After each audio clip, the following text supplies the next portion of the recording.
Правительство расширило программу дальневосточной ипотеки. Прежде всего, расширяется география ее применения для двух регионов – Магаданской области и Чукотского автономного округа. Теперь местные жители смогут взять льготный кредит и купить жилье на вторичном рынке не только в сельской местности, а по всей территории обоих регионов.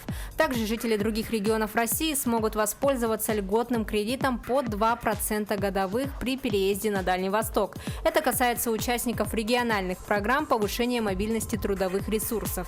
Мера поможет привлечь в Дальневосточный федеральный округ высококвалифицированных специалистов. Кроме того, если кредит выдается на строительство дома, в качестве залога теперь разрешено использовать недвижимое имущество из любого региона. Постановление также увеличивает максимальный срок погашения с 240 до 242 месяцев. Продолжение темы. Якутия стала лидером по числу сделок по льготной программе «Дальневосточная ипотека». На втором месте Приморский край, замыкает тройку лидеров Хабаровский край. Всего с начала действия программы Росреестр зарегистрировал ипотечные сделки в отношении более чем 10 тысяч объектов недвижимости. В Якутии в 2021 году создадут более 1000 мест в детских садах в рамках нацпроекта «Демография». На строительство и покупку детсадов выделили более 1 миллиарда 400 миллионов рублей. Так, в республике запланированы строительство и приобретение 8 детских садов в Амгинском, Алданском, Намском, Алекминском, Татинском, Усть-Алданском районах и в Якутске. Всего в республике более 104 тысяч детей в возрасте до 7 лет. Из них в детские сады ходят почти 69 тысяч детей. Лесопромышленное предприятие ЛПК «Алмаз» получило займ в размере 206 миллионов рублей из регионального фонда стабилизации финансового положения и развития предприятий. Средства планируют направить на техническое перевооружение, что позволит увеличить объемы заготовки и переработки в 2 раза – до 100 тысяч кубометров пиловочника в год. Также в предприятии отметили, что поддержка позволит повысить инвестиционную привлекательность в связи с увеличением запаса древесины. Потенциальный источник нефти и газа обнаружили на северо-востоке сибирской платформы в Якутии. Ранее в ходе исследования одного из крупных по залежам битума оленёкского месторождения было выявлено, что органические вещества на поверхностях пород становятся источниками битума в месторождении.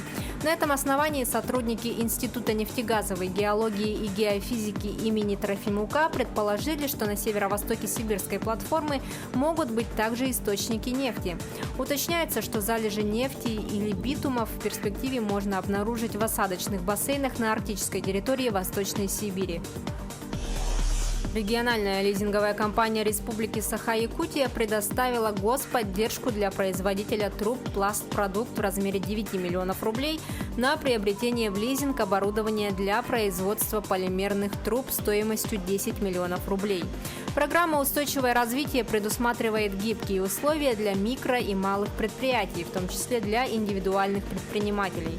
Минимальная сумма финансирования снижена до 500 тысяч рублей, срок лизинга увеличен до 7 лет, а авансовый платеж уменьшен до 10% от общей стоимости. Также в рамках программы установлена индивидуальная периодичность платежей, включая возможность отсрочки и периоды моратория на платежи. Компания «Алроса» запустила узел сгущения на обогатительной фабрике номер 12 Удачнинского ГОКа. Проект стоимостью свыше 3 миллиардов рублей позволит в разы сократить потребление воды и повысить эффективность складирования хвостов – пустой породы, остающейся после обогащения кимберлитовой руды.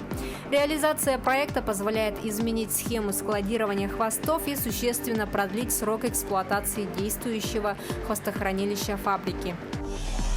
Также компания разрабатывает проект осушения и рекультивации хвостохранилища обогатительной фабрики номер 8 Айхальского ГОКа. Технология штрихового кодирования позволяет проводить идентификацию материальных объектов, контроль за расположением и всеми перемещениями имущества, а также в короткие сроки проводить полную инвентаризацию. Автоматизированную систему складского хранения планируют внедрить и на других складах – в Удачном, Мирном, Накыне и Айхале. Учет груза будет полностью автоматизирован к лету 2021 года. Это были новости экономики на Якутия-24. Выпуск подготовила Нургуяна Иванова.